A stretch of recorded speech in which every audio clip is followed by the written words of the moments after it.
অত্যন্ত আত্মবিশ্বাসী, জেদি এবং যে কোনো কাজ সফলতার সঙ্গে শেষ করার ক্ষমতা রাখে এই জাতকরা। নমস্কার, আমি অভিজিৎ। আপনারা দেখছেন আমার YouTube channel Radhe Abhijit astrology. আজকের আলোচ্য বিষয় মেষ রাশি।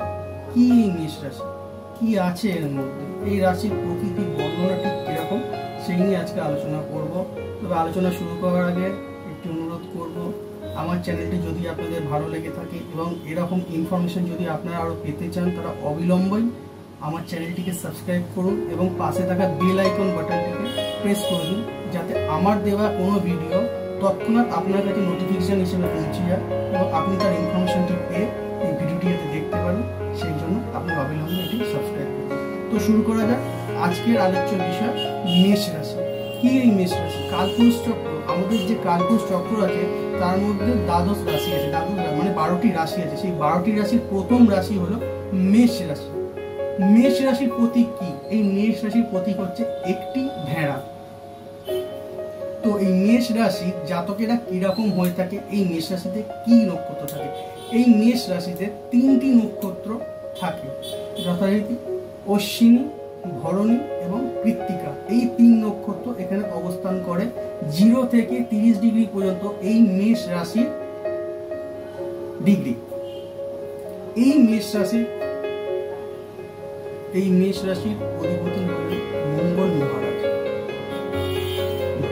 মঙ্গল মহারাজ হলেন মেষ রাশির অধিপতি। এটি একটি চর রাশি, অগ্নি রাশি এবং ধনাত্মক রাশি। মাস হিসেবে বললে এটি বৈশাখ মাস। এদের গঠন সুন্দর হয়, মধ্যম গঠন হয়, অল্প কেশযুক্ত, সুদর্শন চেহারা অধিকারী হয়ে থাকে। এরা প্রচন্ড আবেগপ্রবণ হয়, প্রচন্ড ইগো ভর্তি থাকে এদের মধ্যে। এরা যে কোনো কাজ আবেগের বশে করতে পারে, আপনি বলতে পারেন। তবে এরা প্রচন্ড অস্থির থাকে। এরা কারো উপদেশ মেনে চলতে ভালোবাসে না, এরা নিজের ইচ্ছা অনুযায়ী চলতে ভালোবাসে। এরা খুব একগুঁয়ে জেদি হয়ে থাকে। এরা প্রচন্ড একগুঁয়ে জেদি হয়ে থাকে। এরা নিজেদের জেদেই অনড় থাকে। তবে এরা কিন্তু খুব দয়ালু প্রকৃতির হয়। এরা কিন্তু কোনো খরচের হিসাব নিকাশ রাখে না। এরা যা ইনকাম করে বলতে গেলে প্রায় ততটুকুই এরা খরচ করে দিতে পারে। এরা খুব বেহিসেবি হয়, খুব বেহিসেবি। ভবিষ্যতের কথা একদমই এরা চিন্তা করে না। এদের খরচার হাত প্রচন্ড রকম ভাবে হয়।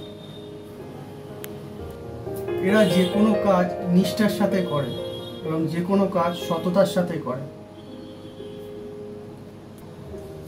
এদের সুন্দর চেহারা এবং সরল প্রকৃতি স্বভাবের জন্য এরা বিপরীত লিঙ্গকে কিন্তু আকর্ষণ করতে পারে এই জাতক জাতিকারা। এবং এই জাতক জাতিকারা যদি কোনো কর্ম করে থাকে তাহলে সেটি হবে প্রতিরক্ষামূলক কর্ম, সিকিউরিটি জাতীয় সিকিউরিটি গার্ডের কর্ম, সেনাবাহিনীতে কর্ম, জাহাজের কর্ম, কিংবা হাড়ের ডাক্তার, কিংবা কোনো ভারী যন্ত্রপাতি, ইস্পাত, এ সমস্ত কারখানাতে। এছাড়া বিভিন্ন প্রতিরক্ষা বিভাগে বলুন এরা কাজ করে থাকে। এদের কর্মদক্ষতা এবং সাহসের জন্য এরা সব সময় সবার আগে এগিয়ে থাকে। আজকের পর্যন্ত এইটুকুই। নমস্কার।